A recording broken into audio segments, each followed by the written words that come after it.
Okay, welcome to episode 10 of The Wild Boar on the game. Joining us today is, regular slot Ben, Hey. and also Alex. Alex, right? Hi. That's Alex. So let's, Alex, first question, what are you wearing?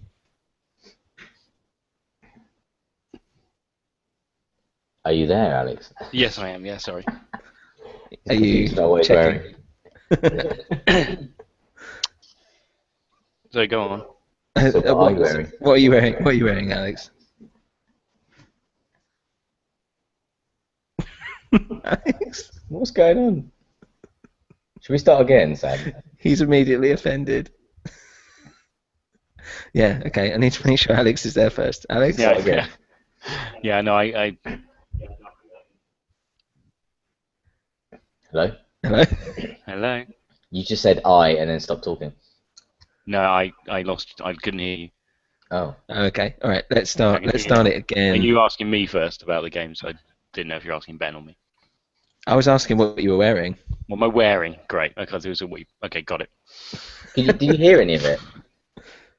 Yeah, I heard bits. But I It can hear you sounded properly like now. it sounded like you were offended, and that was it. No, not at all. Because then we went, are you there? And you're like, yeah.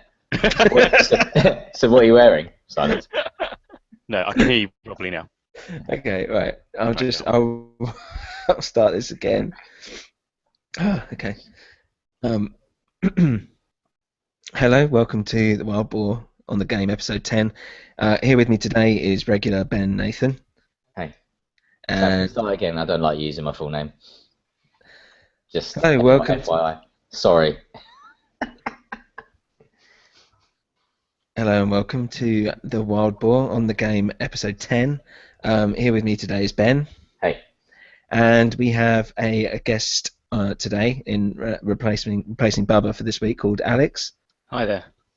And we will be discussing games. Now, Alex, firstly, what did you have for dinner tonight? I had a homemade pizza, Sam. And It was very how nice too. was that? Yeah, it's very good. I had bacon, jalapenos, and loads of cheese. Which leads me nicely onto my next question. What game are you playing at the moment? What game am I playing at the moment? How is that linked? It links very nicely. So I was sort of chatting about this before, but the way things are, because I work full time and I don't live with anybody that plays games, it tends to mean that I'm always a little bit behind on where we're at with stuff. So I've sort of got into kind of playing retro games and older games as a sort of accidental hobby. A lot of that comes as well from the fact that when I've been wandering around, dragged around charity shops, I often find that the charity shops have a lot of stuff, and I don't think they actually know what they've got on their hands, and they often have some pretty decent old games for next to nothing. So, what have you found there? Any real gems? Yeah, well, I picked up Simpsons Hit and Run, which I'd never played before for PS2, for like £1. I got Metal Gear Solid 2 recently for £1. Things like that, just things that were gaps in my sort of library. So could be quite good fun to go back to and check out. I saw a video of Nerdcubed was going through Simpsons Hit and Run. It looks really, really infuriating.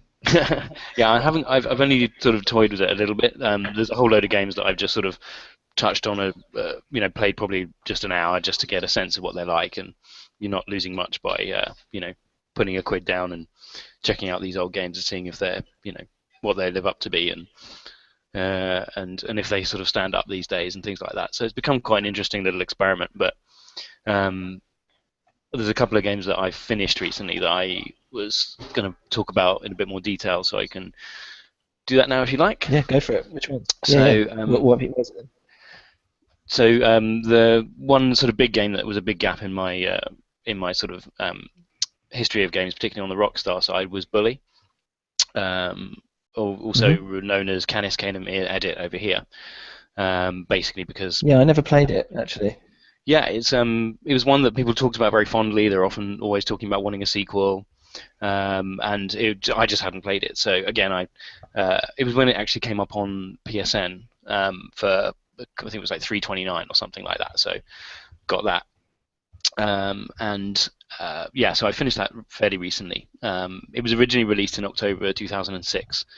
So this is sort of coming to the end of the time that the PlayStation was on its own in the market. The Xbox 360 had been released 2005, and the PS3 came out not too long after that either. So this is sort of coming to the end of the time that it was on its own. So they'd learned a lot, and I think that shows a lot in this game because it's very, very tight mechanically. You're not having a lot of the problems that even San Andreas and things like that had, where girlfriends would disappear and all this sort of stuff. Everything seems to work really well. You're basically playing a school kid at a particularly messed up school for basically dropouts and all other kind of reprobates, and you're shoved into this school with all this sort of chaos going on around you. All the teachers are really dodgy and everything's quite corrupt, and you're trying to find your way in the school. And you have these other groups, very similar in some respects to the way that the GTA 3 had things like, the mafia and the yardies and stuff like that. You have nerds, bullies, greasers, and townies, and you have to kind of play them off against each other and eventually kind of aim to run the school. There's this guy, Jimmy Hopkins. You do the usual sort of thing of having main missions and side missions that you have in GTA games, and you also go to lessons, which usually are kind of mini games that usually give you some extra skills or things like that, which are pretty well run, and you get a lot from that because they're timed throughout the day. It's got a day-night cycle, and you have to go to school at the right time, and you get in trouble if you don't, and all this kind of stuff. So it's all quite well put together, and I think it shows that they were really trying to learn how to use the machine and use the PS2, and particularly in a time when we're at the beginning of a cycle now and seeing a lot of games that aren't necessarily that mechanically tight. It does show what happens when a big studio like that can work on a game for a long time and have time to make it all work. Yeah, I mean, people say that, as you were saying, that Bully's going to be like the next Rockstar sequel game that people are going to do, and a lot of people do seem to look back on it. But yeah, never got around to doing it. I don't know why I didn't do it at the time either. I mean, how does it rank in terms of Rockstar? I mean, because for me, the GTAs and Red Dead's are pretty much perfect. But yeah, it's a good question. I think that I'm a huge GTA fan. I loved Red Dead Redemption. I've got Red Dead Revolver knocking around somewhere, but I've not actually played it again. That's another one of my sort of stack of curiosities that I want to get to at some point. But so I think that it's an interesting game. It sits on its own, apart from any other sequel, but has enough in common with the other with the GTA games that you would, if you enjoy those games, particularly the kind of Vice City and San Andreas era sort of games, I think you would have some fun with this. There's lots to do. Everything I say pretty much works. So it held up surprisingly well. Bearing in mind its age, I think they've done they made a really strong game. It's long enough to not feel like you're not getting a good experience, but at the same time you're it's not so expansive like San Andreas that things go a bit wrong sometimes. I mean, I love San Andreas, but sometimes it did break and strange things happened just because I think the level of ambition of having a world that big. It's still fairly big, but it's not kind of crazy. Yeah, I mean, I've got San Andreas now for the iPad, and I hate playing games on that and then now. Yeah, but going back to that, because I never completed it, so I'm just like already. I'm like, I don't know if I could be bothered to go through. It's a beast, that game. Yeah, all this again. So do you think Bully's sequel worthy then, if they were to announce it? Is that something you think you'd be excited about? Absolutely, I think they could definitely do something with it. I mean, it's fantastically written. It's really, really satirical, as you'd imagine with Rockstar stuff. Dan Houser, who wrote all the GTA stuff, wrote this as well, and just has all his sense of humor and all the satire. So you could absolutely bring that up to speed and make it, current. I mean, I'm sure there's a huge amount, in sort of US school system that you could still make some jokes about. And is it based in America then? Yeah, Okay. yeah. It's a academy. It's called Bulworth Academy, and it's got all the stereotypes of nerds and bullies and jocks and all that sort of stuff going on, and they play off that really well. Much like with the GTA games, they use the kind of, let's be honest, the state of some of the things in the US are apt to, make a satire out of. So they do a good job with it. But yeah, so really well written. Music's quite effective. There's not a huge amount of music in the game like you would expect the licensed music with a GTA game or anything like that, but they have particular themes for the different groups in the game, so you know who you're being chased by, by the way the music goes. You're like, okay, that jock's after me or whatever. Okay. No, it's good fun, and I would definitely say if you're into that sort of game and you haven't played it, then worth a go. The only thing I would say is that it does suffer, I think, a bit to be putting on a high definition screen. There's this weird effect you get with PlayStation 2 games often that they sort of have this sort of blurring effect, which might look fine on a 14-inch telly or whatever, or an old CRT, but it suffers a little bit for being on a big telly. So it does make me think that I should try and play these on the original things rather than downloading them on PSN and playing them on a massive screen. Well, no, I mean, saying that, is that going to be an issue when it comes to things like PS Now and all that? When it's, you're playing these games, which, yeah, if on an HD screen, I mean, not that I'm expecting them all to get HD updates or anything like that, but, how much QC will be given to them? I imagine none, to be honest. If it's blurring on that you've downloaded, it's probably going to be exactly the same. Yeah, and I think that we'll probably talk more about this later on, but I think that's an interesting point about what they've done with GTA 5 with the re-release of that it's evident that Rockstar have spent a bit of time with it and, not just whammed out the same game, and they've actually done things with it, whereas most of the time, most of these companies are going to just stick a bunch of these games on PSN and not do anything, which is fair enough because, it would cost a huge amount of money and time to do all that, but at the same time, as a hobbyist, if you're looking to, it might be worth considering trying to find an original copy and play it on a CRT just to get the real experience, because I think that was definitely a problem. I had to make sure I sit back as far as I could, and not to look a bit smeary, the graphics and so on. Okay, so what else have you been playing? Well, the other one I wanted to mention was Broken Sword, which is a point and click, one of the kind of classic point and click games, which I actually played it on iOS. I played it on my phone, and whereas you were saying with GTA, that's an example of one that format. This worked perfectly. The point and click format is ideal for using a touchscreen. Yeah, the art looked really nice at that level. Is that the one? I think I did Broken Sword 2. I think I did, where it's this French girl and this American guy. That's the one.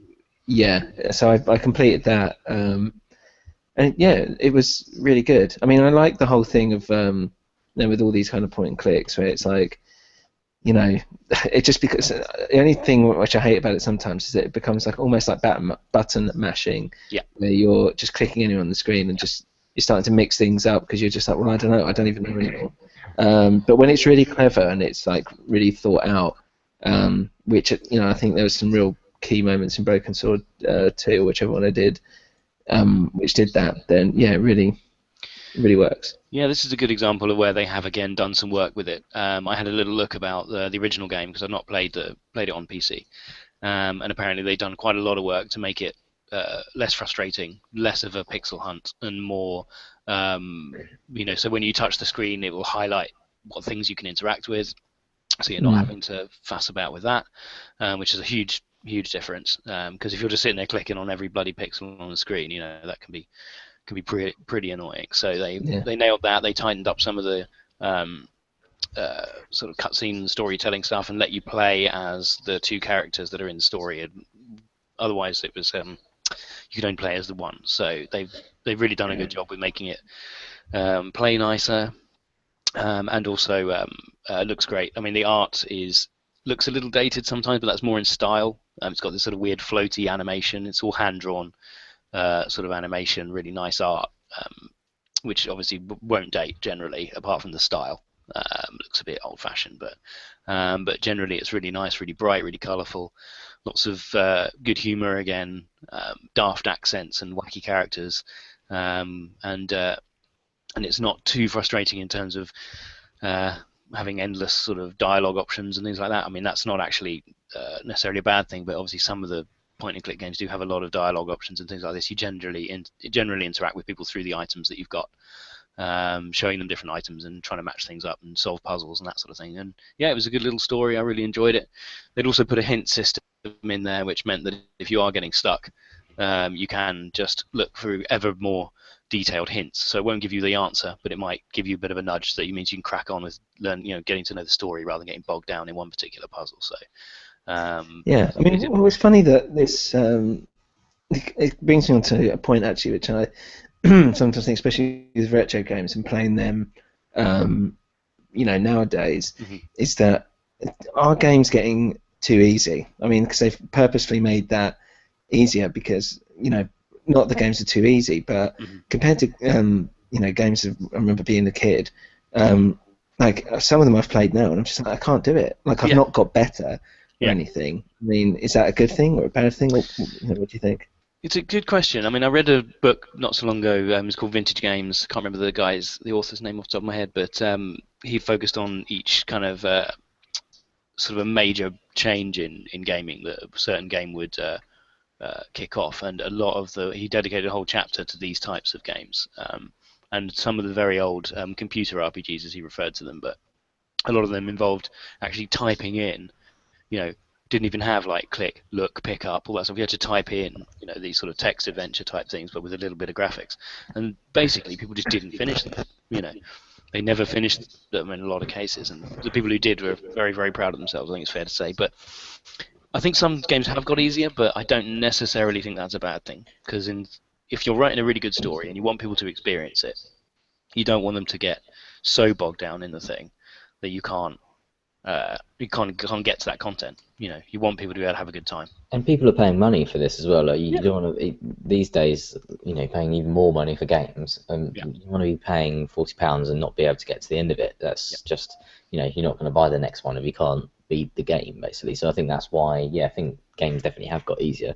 But by and large, most games I think there's another factor, which is that games are kind of less broken now, by and large, anyway. Yeah.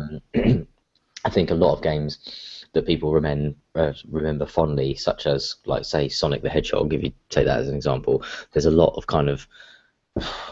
It's hard, but it's also quite unfair sometimes, like really kind of unforgiving. So it's maybe broken's a hard word, but it doesn't really give you a chance a lot of the time. So in terms of how difficult it is, and when you get hit, and how just kind of being brutal on the player, really. And you used to kind of like go back and back and back again to it. Who's got time for that now? Well, maybe that's an age thing, I suppose, but I mean, it certainly is. I mean, on that point about making things easier and stuff, that's why I think the hint system in Broken Sword that they introduced is a good one, because it's there if you want it. You don't have to have it, and it's graduated. So the first clue they give you will be pretty obtuse, and then if you ask for all 5 clues, it'll tell you the answer. But it's only there if you want it. You don't have to get involved with it, and it doesn't change the game. But yeah, you're absolutely right about things like Sonic, that they had to almost artificially lengthen the experience by just making it. You had to fail at some point, because otherwise you were going to finish that game in no time. You could get through Sonic in an hour. So you don't want people doing that, because that's not good value for money. So that was the environment at the time, and that was the way they had to make things just really, really difficult, because obviously you didn't have save files and all that sort of stuff, so you can make games 60 hours long. Oh yeah, no, lots of people do that now, and you can. I promise this will be the only time I mention it, but as in Assassin's Creed is the opposite of that now. So it's the new way of elongating a game by not making it harder, but by just making it longer, by putting lots of filler and hoops you have to jump through in order to get like the weapon that you need to kill the end boss or whatever. So Ben, do you prefer it when it's long and hard? Hi, Sam. Just want to clarify that point. Or do you prefer long or hard, or short and soft? Speaking of we which, both know I've got a the answer segue to there. The thing I've written down here as well that I made a note to myself is that Broken Sword, I had on the clock, I had over 15 hours on that game, and that actually surprised me. Jesus. And I enjoyed the whole thing. I felt, there was no, it wasn't filler, it wasn't anything like that. Now you would just not expect that these days, And I thought in particular of Broken Age, which was the game that Double Fine had kickstarted. I finished that in 3 hours. Admittedly, it's half the game, and they're saying that the second half will be longer, but to have a point and click, a traditional point and click, in quotes, being 3 hours long, when this one was upwards of 15.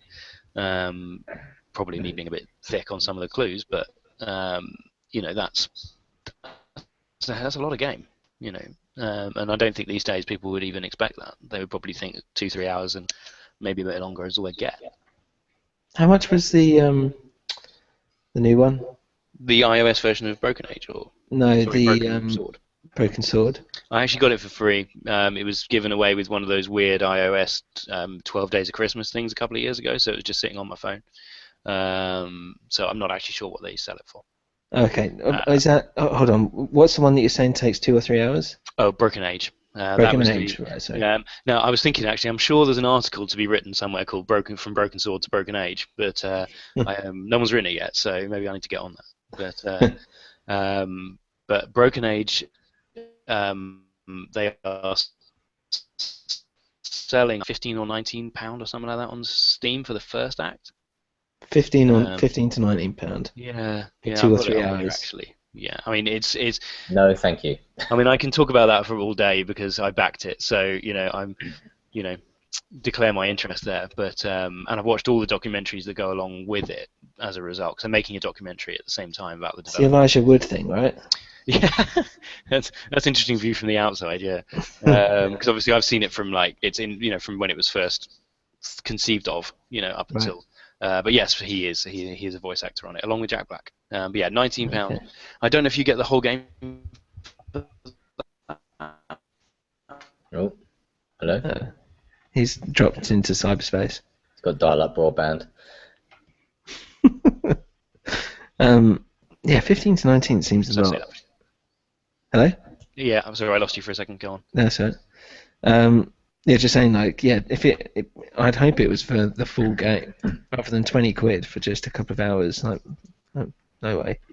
It's ridiculous. No way. No way. Would you agree? Yeah. Sorry, I lost you again, guys. We're here, Hi, I can hear you now. made up of binary code, ones and zeros. I can hear you now. Hello. I can hear you. It's like Mr. DNA in Jurassic Park. That's me and Ben Okay. floating around. Cool. Sam, So- there's a great So- joke about binary. I've ruined it already, but hey, there are 10 types of people in the world. Those who understand binary and those who don't. Yeah. Yeah? No? Hey? Get it? I like it. That's good. Yeah, I know. Tell me about it. So I carry on? Next. Nice. Yeah. So you've completed those recently. So Those are the ones I thought I'd just focus on because I'd finished them. I've got a stack of things that I'm playing on the side. I've got Dragon Quest IX, which is a 3DS RPG. I'm playing Braid, Okay. Sorry. Go on. the Jonathan Blow puzzle game. What do you think of Braid? I really like it. Yeah, I like the art. I like the music. I think the puzzles are really devious in some cases. I can't finish it because the puzzles are a bit beyond me. Yeah, they're not beyond you. Like, Okay, they're beyond me at the moment. They're tough. They're really tough. They are hard. Don't get me wrong. I mean, there were points where I was sort of going into work and thinking, yeah, fucking hell, like how am I gonna get past that? And you'll get inspiration from someone. You'll just suddenly think, oh, what if I tried this? And it'll work. Yeah, those wow moments are pretty great in that game. The Eureka moments are very good. It is a bit wanky. Obviously, Jonathan Blow's personal issues are obviously coming through fairly loud and clear on that game. But I think it looks really nice and it's really smart. It's very, very cool. Yeah, I mean, it took me from when I got it. Because Ben, do you remember when we went to that gaming thing that I Convention, not convention, the talk thing. Yeah. talk thing? That's right, and like the Amiga guy, or whatever was there, Amiga or Atari or one of them, I don't know, I can't remember. And he was one of them was talking about Braid, and I remember you saying, "Oh, you should get it." And then I got it, and I only completed it like end of, well, I think it might have even been earlier this year. So I actually completed it. So that's been like a good. Yeah, I know. That's what I mean. It's like I've played it on and off for so long, and it's just so frustrating that it wasn't worth it. Like when I finally did it, I was just like, yeah, like Jesus, that was hard work. Yeah, but it's because it's in your mind. It's taken a million times longer than it actually would have done because you've been subconsciously stressing about it for about 6 years. Yeah, that's true. Sounded like you needed to put that one to bed. Yeah, I was glad I did. Really was. Well, I mean, it's a little bit. In a way, it's kind of one of these kind of short but sweet kind of downloadable games. That's kind of I don't want to say marred, but it's the only word that's coming to my mind. But by the kind of as you put it, wanky poetry and the kind of almost pretentiousness of what they're trying to illustrate as the plot. And Sam and I did a couple of videos for Child of Light, and that's a very similar kind of thing. Like it's quite a cool kind of like tiny little Japanese style RPG kind of thing, with like really interesting kind of almost like watercolor styled visuals. But the whole thing, every single line of text. No, they made it rhyme, didn't they? You are. They were making it rhyme or whatever, weren't they? It was all kind of like, it wasn't just in plain English. It was kind of, it was in rhyme, but it was also kind of, I can't remember, can't describe it, but it was just kind of, kind of old world language kind of thing. And it was just, you're kind of sitting there thinking, I have to actually really genuinely concentrate to read this and the following 10 pages before I can start the game again. Oh. Well, mercifully, with Braid, I think the fact that you get those little sort of bits of poetry or storytelling or whatever in between the levels, but mercifully it's not constant. So, you can kind of go, oh God, Jonathan's trying to tell us about his, what's ever going on in his life, but the puzzles are very, very clever and it looks great. And I think inevitably when you've got one person, is the game, you are going to get some of that personality stuff come through. I don't know if you've seen Indie Game the movie, but a lot of that comes through in there. He looks like a dick there as well, to be honest. A lot of these people are, but they are also geniuses, and they will create something very impressive. But inevitably, they're going to put their fingerprint on it, and it just depends how much you find that to get in the way of the game. And I would say in this case, it barely does. But you think when Jonathan Blow was at school and his name was on the register, it said Blow J. I was wondering if we would, manage to get past. Have you seen anything without that coming up? You've seen anything with his new game, The Witness? I've seen, only what he showed at that, was it E3 or one of those shows? And that looks quite interesting because it reminds me really much of. Oh, sorry, that's not even an English sentence. It reminds me a lot of like Myst and all that kind of stuff. Click kind of mysteries. Yeah. Whereas Myst is kind of just ridiculously, talking about a theme. Myst is kind of ridiculously cryptic and hard in order to get anywhere because nothing is explained. But I would imagine there'd be kind of more modern sensibilities to it. You would hope that maybe there are hints here and there that maybe they're leading you in the right direction as it's played through. But it does looks beautiful, definitely. So I read an article. Go on, Sam.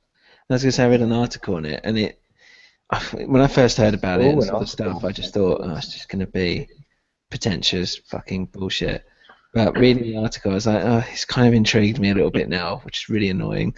So I'll probably look at it a bit more. I also want to play that. Was it The Disappearance of Ethan Carter or something?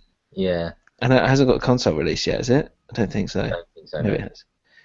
But that looks very similar, maybe. But this whole experiential thing, I don't know. Just walking around and it's like things are happening as you're walking around, or you make up your own story, and it's like, but what?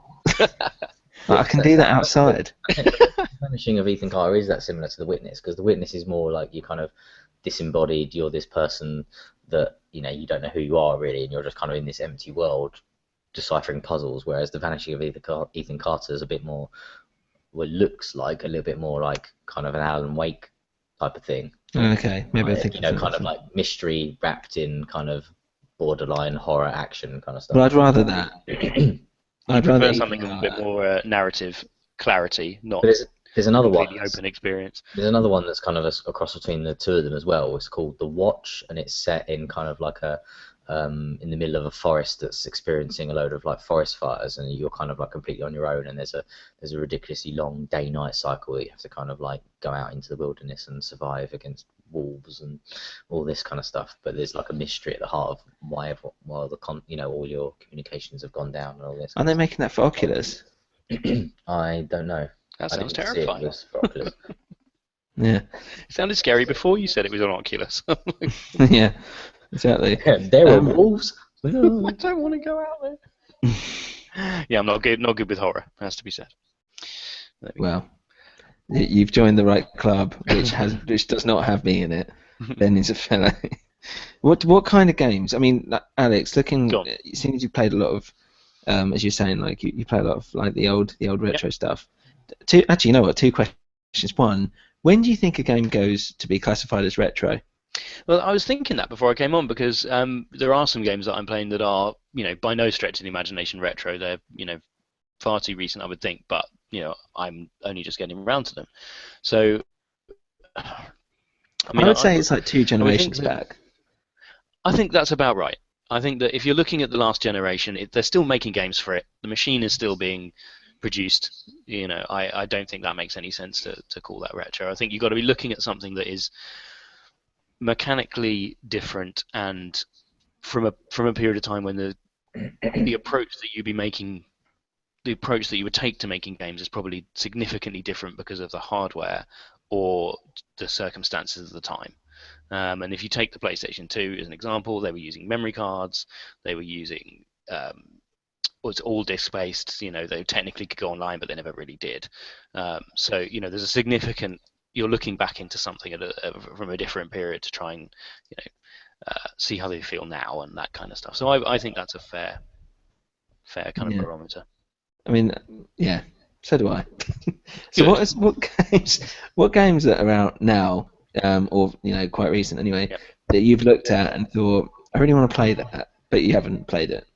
I really want to play The Last of Us. From everything I've heard about that, that's really is my kind of thing. I know that people have discussed various bits about the mechanics of the game, but narratively, I think it sounds really interesting. And I love it. Quite moving. I love it. I know it's Ben's game of the year every year. Just keep on bringing it out every year, and I'll vote for it. Just tweak one tiny thing. No. But Last of Us, I think, looks really interesting. What else is that? I'm trying to think because I don't want to go too far back. I mean, I have got XCOM, but I never got around to playing that. That was entertaining. XCOM. It was a little bit long, but it was good. I mean, because you like the RPGs and stuff, right? Hard RTS. RPGs are my favorite. My Japanese RPGs are my favorite genre if I had to pick one, but they don't release many good new ones these days. Did you not get into Mass Effect? I love Mass Effect. Yeah, did you absolutely. do all 3? I did. Okay. Yeah. Good. And I would gladly go through again. I only played one through as a female shepherd, so I'd quite like to go through with any significant. Hold on, you're breaking up a bit there. But are you saying that you went through as a female shepherd? Say again? Are you saying you went through as a female shepherd? I went through as a female shepherd my whole way through all 3 games, the same one. I don't think I've ever heard of that. A guy going through as a woman. Male shepherd. I've just created a new Destiny character that's a girl. I almost always go play female characters in these games. I don't know why. I just do. That's interesting. Yeah. Well, this is not the right podcast for that. Let's go into my confusing. It is role playing. Yeah, it certainly is. Yeah. But I thought Jennifer Hale did a fantastic job with the voice acting on that game, and it was very emotional. And by the end, I was moved to come to the end of when was the first game out? 2007 or something like that. So that's what 7 years of your life, or best part of it, 6-7 years of playing games, 100 hours a game or something, is quite something. Those 3 games, and the fact that it was a complete on one disc before the original kind of Star Trek level. Oh, there was a lot of crosstalk there, cross chatter. So I was saying that I think that those games will be re-released almost certainly. Oh, I can't be bothered. I'm not going through them again. No, I'm not I mean, either. Okay. Alex, did you pick a woman because you wanted to see some lesbian scenes? Now you're going to ask me about who my romance options were, because I think she was I'm always pretty, intrigued. she was pretty open-minded, my shepherd. So yeah, she didn't discriminate based on gender. Did you get it on with the I can't remember her name, Samantha Trainer, the Yes, I did. the kind of assistant in Specialist trainer. Oh, there you go. Yeah. Nice. Yeah, I did. Yeah. Good? Was it good? You want to get insights into my? How was that? It was great. Yeah. Good. I'm happy for you. What about? Okay, so I think you've probably heard enough from me and what I play. So move on. That was not the next question I was thinking was going to happen, to be fair. I thought the next question was, Sam, who did you go with? No, go on. So tell me, I want to know about you guys. I can't remember. What are you talking about? I was pretty faithful to. Okay, what was weird is I kept finding myself. Maybe it's an echo of real life, but like finding myself in weird situations, like with the robot girl, where I'm just being nice to her, and she's like, "Oh yeah, maybe you'll be my first or something like that." And I'm like, "No, I don't want to be with you. What are you talking about? I was just being nice." Listen, you dumb racist. She's not a robot. Oh yeah, no, that's right. She's underneath. That's really bad to say that. But I could just imagine her going, "You know, I'm not a robot, right? Yeah. What? What is that robot girl?" I'm not listening to that robot girl. girl. Wait, listen, that robot girl's coming on to me. Can you get rid of it? Yeah, she needs to seriously take a step back. So I destroyed her entire race, which she had a bit of an issue with. Did you? Yeah, at the end of Mass Effect 3. You're a monster. Yeah, that's funny. No, it was the woman who was like who you saved throughout the first thing. Oh, Ashley. Ashley, yeah. She comes stuck with her. When she comes back in 3, she's super hot. Definitely. Yeah. But throughout all the games, I was with her the whole time. That's weird. I didn't have a romance person in the first game. I didn't even know there was a romance option. It was a bit. I never found out. What a wasted game. Yeah. But so you were like, "Oh, who did you go with?" And I was like, I remember when yeah. I remember like saying to you, Ben, I remember like just playing that first game and just all the stuff with the bloody going to the moons and you're in the vehicle thing. I was just like, oh my god, this game is the fucking worst thing ever. I loved it. I loved that. I loved going around on it. It was great. That exploration and that Mako vehicle thing was so much more fun than just like spinning a planet and sending probes down. Like, oh Jesus. Yeah, I didn't like either of those aspects, to be honest, of any of it. Yeah, it was fine enough, but at least the planets was quicker. To be fair, as in the spinning the planets with the probes was quicker. Yeah. But I did quite, and it's just that there wasn't any very real variety in going down in the tank thing. It was just all a bit samey. Yeah. It was quite fun. I'm going to look forward to the next Mass Effect. It's going to be. If I was them, I would not call it Mass Effect. I'd call it something completely different, but have it taking place in the Mass Effect universe, and definitely not have it as a sequel. I mean, I know they've said they're not going to anyway. It has to be. Yeah, it has to be called Mass Effect something because basically, if it's not, I know, but I don't want it to. The general public of morons won't realise that even if they're told explicitly in like a tagline under it, this is related to Mass Effect, then they won't get it. It has. How much do you reckon it's going to be called Mass Effect Origins or something like that? No, it won't be because there was already a game called Mass Effect Origins on a phone or something, wasn't there? Or there was something like that.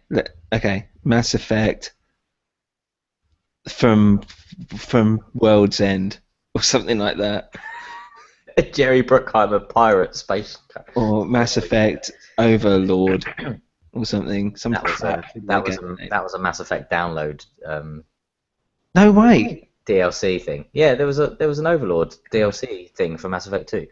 I work for BioWare secretly. Yeah, you just know that, and you're. Maybe I do know that. It's trapped in my brain. Okay. Well, yeah. Talking about. Is Alex still here with us? I'm back now. Yeah. He's here. So what games? Hang on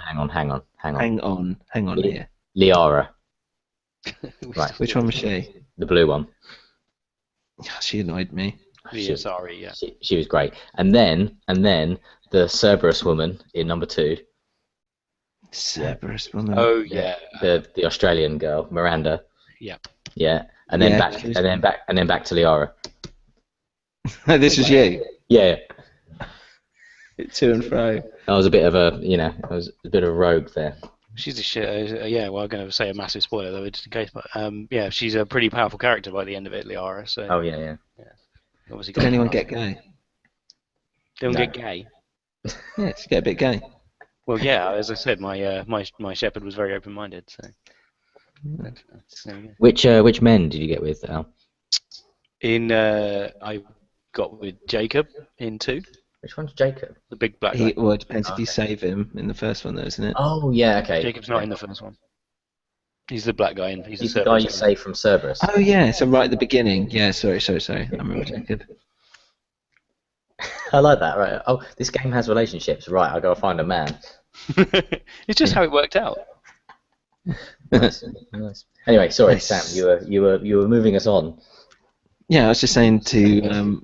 So, I'm still playing the Evil Within. I didn't play anything really this week because I've been on holiday, but I managed to play a bit more Evil Within. And you know what? I'm really liking it. Okay. I didn't think I would, and I thought it would be a real struggle. But because I now understand, I think I was saying this a bit last week anyway, but now I understand how the mechanics work, it makes more sense. So I think what it did is it did too much at the beginning, and in terms of all your weapons and not really explaining anything properly, and you're not really sure what you're doing or where you're going, and it's telling you've got to sneak up on these things. And it's a bit too much to begin with. But if they had it doesn't have to be slower, but if they allowed you to kind of experiment a bit more and just it not be so, before opening it up, do you know what I mean? Then I probably would have found it easier. But now that I know how everything works, how all the weapons work, how I'm supposed to do X, Y, Z, and all this, I've found it really enjoyable. Like to the point where I'm like, it feels like all the really great bits of Resident Evil 4, and I loved Resident Evil 4. So yeah, that's what I'm playing at the moment. The only thing is, it still has the. I mean, I don't know if anyone knows or if that's supposed to be it or whatever. It still has the bars at the top and the bottom as if it's like a film, and I'm not that bothered about it now. But sometimes it's like, I don't know. It feels like it gives me a bit of a headache or something because I'm having to because obviously your character, because it's third person, takes up a chunk of the screen, and then you've got your icons and your weapons and all this stuff. And sometimes I'm just like, I just want it to open out. It's like, like I want it to go from fucking normal to IMAX or something. It's like, let me see where I am. Let me see what's going on. Yeah. Why do I have to keep focusing in on this middle bit all the time, always with the middle? And especially when you're having to look for stuff or whatever, you're looking up and down, and I don't know, doing some puzzles or whatever. You're just like, oh, just fuck's sake. But the only thing is that I'm starting to think, one thing is that there's not that much variety. So the monsters are getting tougher as you go along, but generally speaking, you've got your ammo, and you're going around shooting things and doing classic Resident Evil style kind of puzzles, which make no sense, and why anyone would make a puzzle like that in the first place is ridiculous. Which also kind of leads me into the second point, which is that sometimes the whole point of it is that you don't know what's real, and things are happening but they're not really happening, and there's no anchor, there's nothing to kind of keep you grounded, so you don't know what's real and what's not, which I know is kind of the entire point of the game. But it means that you go through a door and then suddenly that door will disappear, or you'll fall through a thing and then suddenly you're in a corridor, and you're just like, this is all fine, but it feels like everything you're doing is for nothing. Does that make sense? Yeah. You don't feel like you're progressing really, because even though you are kind of progressing, you're not. It's just like it's making it up as it goes along. Huh? Do you get a sense of... Sorry, Ben. Don't worry, the moment's gone. With you, Ben, the moment has always gone. It is definitely gone. So am I working towards anything? And you're picking up all these snippets of clues, and it's like, okay, I found out I had a wife who was my partner, and we've had a kid at some point. So you're kind of getting all these little bits, but it's just a bit like, I don't know what's going on. Where am I going? What am I doing? Like, okay, who are these people? What happened to the city? Why am I here? What's with the hospital bit that becomes a save point? But and I like I like abstract stuff, but I Is it a always full think it's price nice. game? Huh? Is it a full price game, like a disc game? Yeah, Okay. it's pretty. It's pretty big around Halloween, which wasn't that long ago. It's halfway through, I think. I think it's 15 chapters, and I'm just finishing chapter 7. Okay. So yeah, literally halfway through. But yeah, it's alright. It's good. Nice. What about you guys? What about you, Ben? What are you doing? Well, Destiny. Still playing Final Fantasy VI and Black Flag. Some of the stuff you were kind of almost spoiling for me in Black Flag has happened now. Okay. I'm not sure. I haven't picked it up in a few days. I'm not sure if I'm going to be bothered to finish it. It's starting to become a chore. Although there is a fast travel thing, which is speeding things up. So I'll give it a go. Destiny. They've released the new version of the Iron Banner, which is like a how to describe it? So it's a Is it like Eric Banner? Eric Banner, the actor. No, it's so like normal multiplayer, but normally in multiplayer, what happens is that all of your level advantages, or all of your like your defense and attack, and all of your weapons powers, all what they can do from an ability perspective is enabled, but all of your kind of stats. So say if you've got someone that's level 10 versus someone that's level 15, if that was just a fair fight against each other, then the level 15 would be in no danger of ever getting killed, or very rarely against the 10. Does that make sense? Because their stats are so much better. Does that make sense? Yeah. So Yeah, makes sense. Yeah. So basically, the Iron Banner is what happens normally is that all those levels are kind of nerfed down towards a kind of average, whereby more powerful players just are completely on an equal footing, other than their like abilities, but stats wise they're on an equal footing to all the lower level players. Iron Banner is kind of those rules out the window, and it's kind of pretty much all every man for themselves. And there's no the level advantages are all enabled. So if you get someone that's even one level above you, you'll be lucky to kill them, kind of thing, or a couple of levels above them. So you don't see many lower level players in there, because it's they're just not going to get anything. But there's some decent rewards for it, and it is quite fun. So I've been playing a little bit of that. What else? Oh yeah, so they did. For some reason, Microsoft set Sunset Overdrive to be free for a day, which was yesterday, free for 24 hours. So I was busy most of yesterday, but set it downloading, and it was there when I got back. So I had about an hour and a half with it last night, quite late on. Yeah, I'm really quite impressed, if I'm honest. I was expecting it to be quite annoying, and it wasn't. So that was a plus point, and it was actually quite funny as well. Some of the kind of some of the lines they were coming out with, and the dialogue back and forth with different characters. So it was a lot more enjoyable than I thought it would be. Yes, that was good. Is there something you think you pick up? You'd actually go and buy? I am tempted. There's an offer, like if you picked up the 24-hour sample thing, you get like 15% off of the digital price. That's good. So it's down to like £38 now or something. My understanding is that it gets a lot better later on. So if you don't find it annoying at the beginning and you're enjoying it, then I think that's probably a good sign. Because most people who found it very frustrating at the beginning, it seems that they've ended up enjoying it more. So I think if you're okay with it, it's probably worth a go, just because it's new and it's different. Yeah, it's far from perfect, but it is different. I mean, if you look at the kind of games I'm all playing, apart from Assassin's Creed, they're all pretty much FPS or similar, really, I suppose. Or lots of them are on my list. So yeah, that's quite cool. I'm thinking about buying that. GTA 5 I got about an hour with on Xbox One just now, in fact.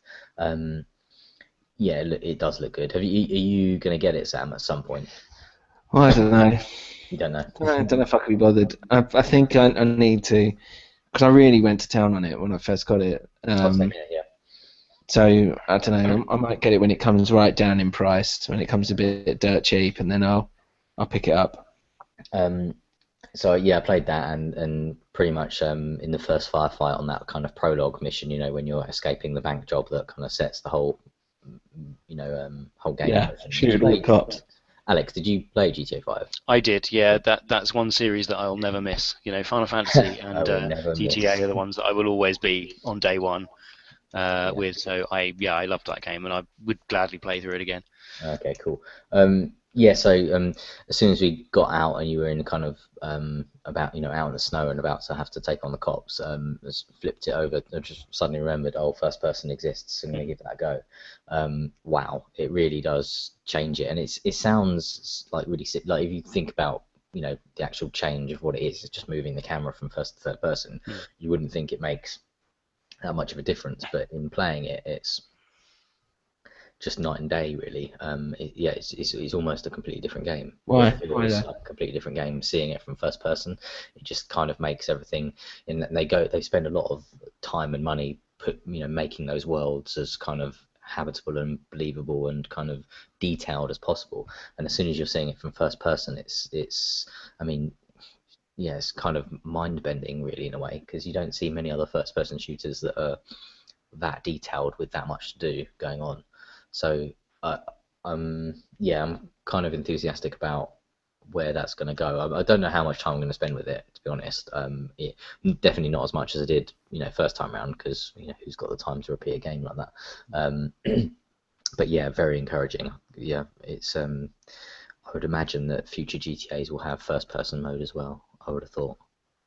My understanding of the first-person stuff as well, the thing that made me worried about it was that I don't like it I wouldn't like it in the driving, and I wouldn't like it in that sort of stuff myself, because I prefer the third-person view.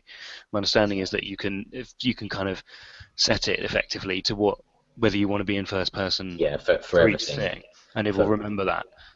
So when you go jump in the car, it will pop out to third-person if that's what you did last time, which again is Rockstar, you know, making the effort and making sure that, you know, they don't add something that's actually more frustrating. So yeah, I feel reassured by that side of things. Cause I think driving first person would be a nightmare. That all exists. That's cool. They've run foul of the kind of early release kind of thing, in the sense of apparently there's been major problems with people importing their characters from last generation to this generation.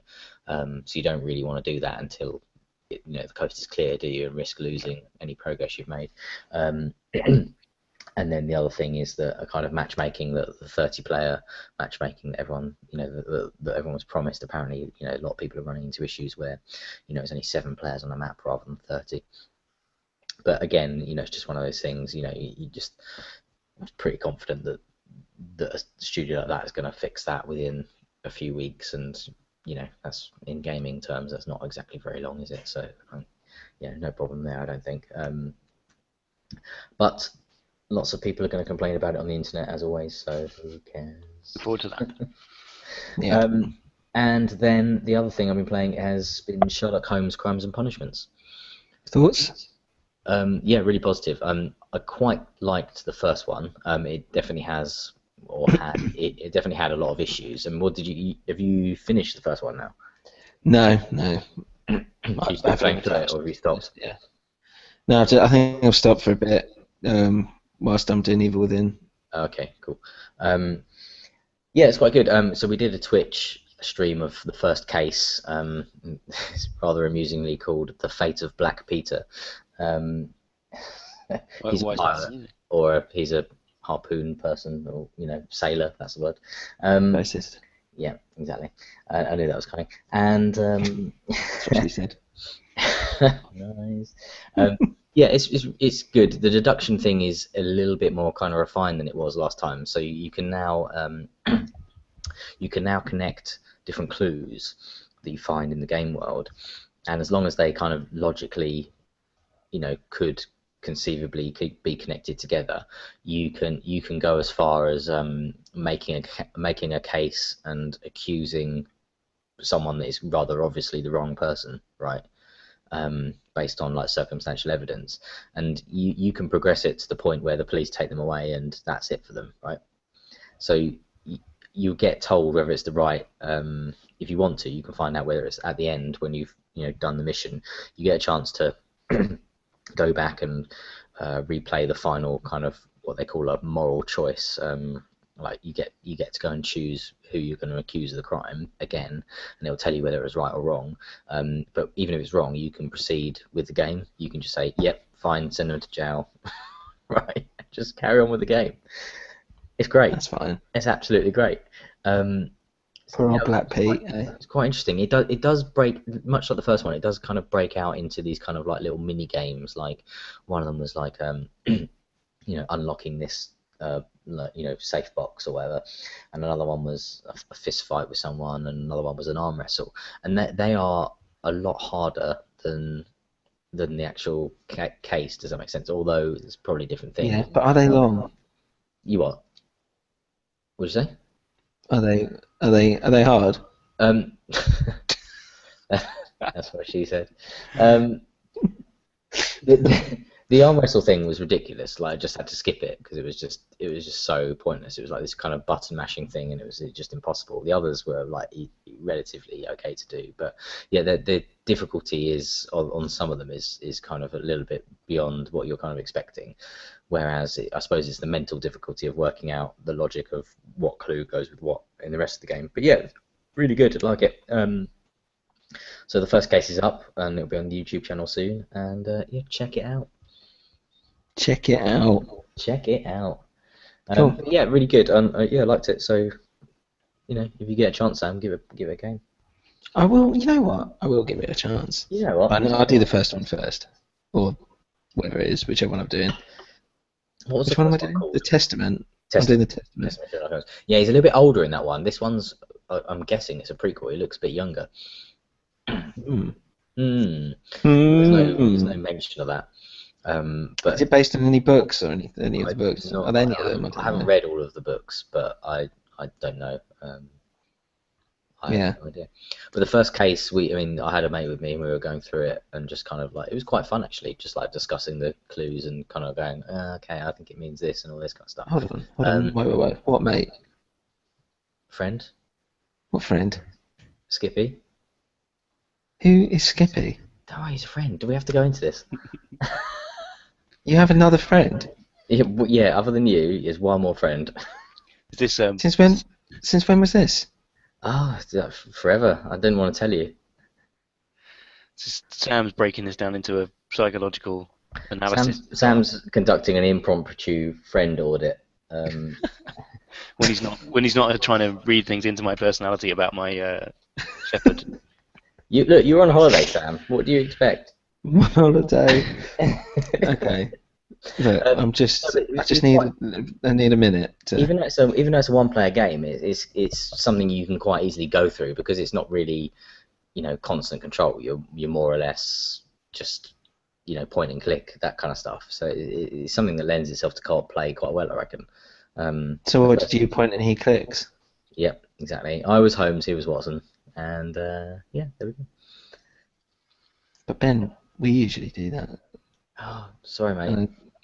You haven't finished the first one. Spoilers. Spoilers. Sherlock survives. Spoilers. Sherlock solves it. Spoiler: Watson is irritating as ever and needs to seriously grow some balls and get out there and find a girlfriend. There's quite a funny bit in the second one, in the second game, Crimes and Punishment, where basically a lot of the bobbies on the beat, they're kind of like, just standard London police officers. They're obviously voiced by the same person, and he keeps on going, "Mr. Holmes," like that. It just keeps on doing it. So you just like go up to different ones, and they're all voiced by the same guy. It just keeps on saying the same thing. It's like, oh my god, shut up! It's great. I loved it. I'm assuming these games are the more traditional Sherlock Holmes, are they? They're not, Cumberbatch. No, they're not Cumberbatch or Downey. It was in Cumberbatch the game, yeah. They're a bit more like what's his name?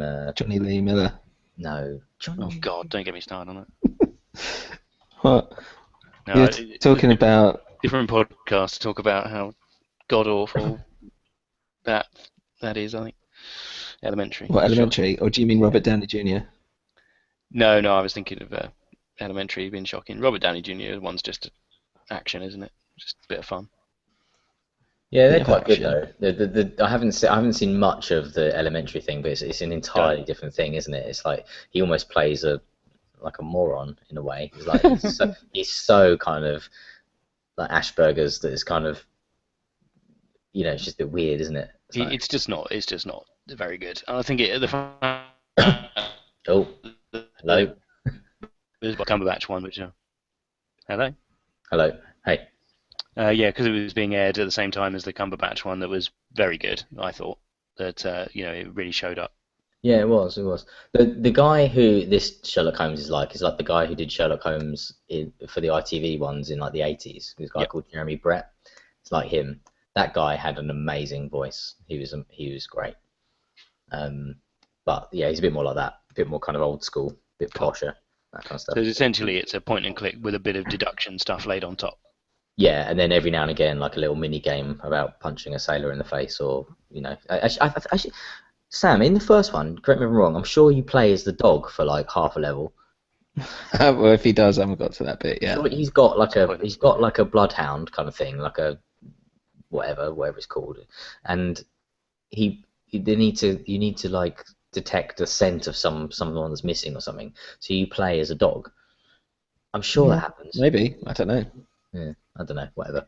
Are there repercussions for failing any of those mini games? Do you miss out on clues or? Yeah, I think you do. Yeah, it's actually quite, in terms of like the way it's all laid out. It is quite clever. Like you can definitely run through and miss things, and yeah, if you miss things, it won't lead you to certain clues that you'll be relying on to make certain deductions, and therefore if you can't make those, then you'll end up with the only evidence pointing towards the wrong person. So yeah, I mean it technically is quite well laid out like that. I mean there are a lot of kind of there's a few kind of odd accent choices and that kind of stuff, but then I think I'm sure I heard mentioned that it was like a French studio, so then going to be probably less likely to be attuned to the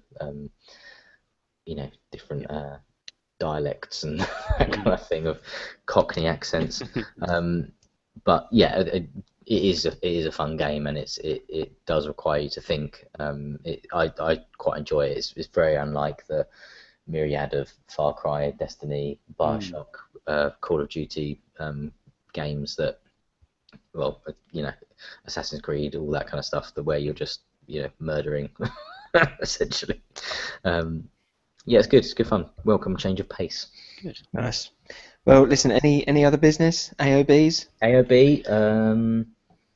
No. Oh, yeah. There's a game called Never Alone, which has just come out on Xbox Live for Xbox One. I don't know if it's out on PS4. I've seen it on Steam as well. I've seen an advert for it on there. I don't know. Let me just check. Those are sound effects that we put in. They're not real. It is on PS4. That's correct. So It's Xbox definitely One, on Steam. PS4. Alex has gone dial up again. Wow. Hello. Yeah, so it's about a kind of a little Inuit. Is that the right word? A little kind of Alaskan young girl, and her companion White Fox. And I think it's also like made by a lot of the kind of Native American tribes, or is had influence by them. So there's a lot of kind of like these Inuit stories and kind of folklore about it. And it's a kind of, you can play through single player with the computer controlling the other player, but it can be done co-op as well. But it looks all quite, think of like Limbo or something like that. It looks like a kind of full color version, kind of a little kid traipsing along a kind of hostile landscape kind of thing. But it does look quite impressive. I didn't play Brothers. It's good. I heard it was like Max Curse of Brotherhood, which also I didn't play, but I did download from Xbox Live for free the other week. But I haven't played it. You should play Brothers. Like, I was really like, at the end of it, I was like, that's fucking good. I enjoyed it. It's a bit difficult to control sometimes, but yeah, I think that's exactly the thing that's been leveled here. I think I've seen some people sort of complaining that sometimes it's a little bit harsh on the AI if the computer's controlling the other character, that it's liable to kind of just jump off a ledge or not make the jump that it needs to, meaning you have to restart from a checkpoint or something. But I think Eurogamer gave it 10. Wow. Which, I'm not quite sure where this person came from, but in the sense of whether they'd written for Eurogamer before. But it was a kind of person of Inuit slash Native American descent that wrote the review, and their viewpoint was very much that sort of coming from a background of this game speaks to kind of my heritage and all that kind of stuff. So maybe Well, that's great, but is it a good game? yeah, exactly. So maybe that 10 is tempered by the fact that there's a personal kind of cause close to them or something. But I haven't seen IGN's review of it yet, so it'd be quite interesting to see. But I think it's like £10 and it looks pretty nice, so I'm quite tempted to play it. IGN gave, I saw Mockingjay just this afternoon, Oh, yeah. and IGN gave it like 8 or something out of 10, and I have to say that Mockingjay Part 1, it was absolutely dire. It was terrible. And Every that's It didn't get a good review on yeah. Film 2014. It didn't get a good review. it's awful. It's just all filler. Bridging movie. But then again, I haven't seen the first two, so Bob. Well, I wasn't too bothered about the first two, but at least I sat through them and thought, yeah, okay. Not that like that was great or anything. Yeah, but okay. I was like, yeah, I can understand why people would like that. And I did quite enjoy the first one. I didn't enjoy the second one so much, but this one was terrible, really bad. Anyway, that's just in my head at the moment. That's my AOB.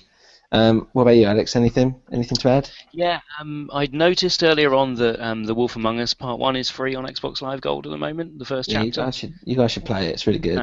So I know you guys talked about it a lot on the last couple of podcasts, so the fact that is up and free, it's something I'm obviously going to check out. Do you know if it's on 360 or Xbox One? Because I know it's been released on Xbox One. I know it's there. I saw it in the marketplace the other day. But I get it on 360. I played it on 360. It's definitely on 360 because that's what I saw it on earlier on. I don't know about the Xbox One because I'm as always behind. So, and then the other thing that I noticed was that Ron Gilbert, who made the Monkey Island games back in the day, has a Kickstarter for a pixel art point and click that's supposed to be a successor to Maniac Mansion for $400,000, and they've $375,000, and they've already almost got it. So whether you back that or not, he will probably end up making one of those. So if you're into old school point and clicks, then it looks like one of those will surface, presumably in a couple of years when they finally finish making it. But you know what? I'd love them to see him do a sequel to Day of the Tentacle. That was him as well, wasn't it?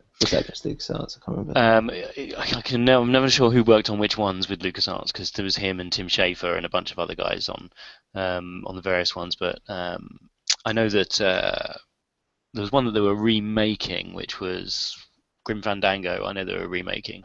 Oh, but, I can't wait for that.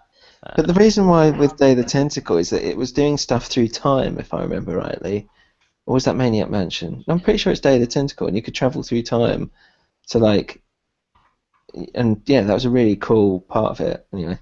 Well, you never know if they kickstart something like this, and there's obviously a taste for it with Broken Age having been made and or at least half made, and this one's already nearly been kickstarted. So obviously there's an appetite for this stuff out there. So you never know. Yeah. Okay. Well, that's it really. Do you know when Grim Fandango's out for PS4? No, I I'm don't. not sure. It just says TBA. TBA. I don't think they're going to commit to that stuff, because as soon as they say anything out there and then people don't stick to the timelines, you know how the internet gets. So. Yeah. Push it back. Understatement of everyone's life. I think that's all my. I don't know how. Pick a forum thread anywhere on anything and go for it. Yeah. Isn't there some kind of like social experiment whereby you get enough idiots on one thread that within start an argument, start something that's going to be contentious, and within kind of like 14 comments or something, someone's mentioned Hitler. It's like there are too many stupid people out there. Oh, it's usually you. It's usually me. I don't like Hitler. How dare you? Ben, aka. Don't say what you're about to say. Mine for a. What? Ben, come on. Come on. Right. I know what you and Sparky do. Swingy. What was his name? Move on. Okay. Ben's angry about this now. Ben? Hi. Right. Is that the end? Is that it's the end? It's the end of us. Okay. Well, Al. Firstly, give us your Twitter handle for anyone that's listening. Yeah. So I'm on Twitter. I'm at Allyboy81. So ALLEYBOY 81. And I'm that on most platforms. So Xbox Live and all that stuff. So that's me. Nice. To thewildboar.com for any more gaming features, or I've put up the review for Alien Isolation, and there's some stuff on Interstellar, and I'll be doing the Hunger Games review up there as well. If any of you are interested in that, you can follow us on Twitter at thewildboaruk, or email us on thewildboartv@gmail.com. Remember, that's BORE. Hope you enjoyed the show, and we'll see you next week. Goodbye, everybody. Goodbye. Bye.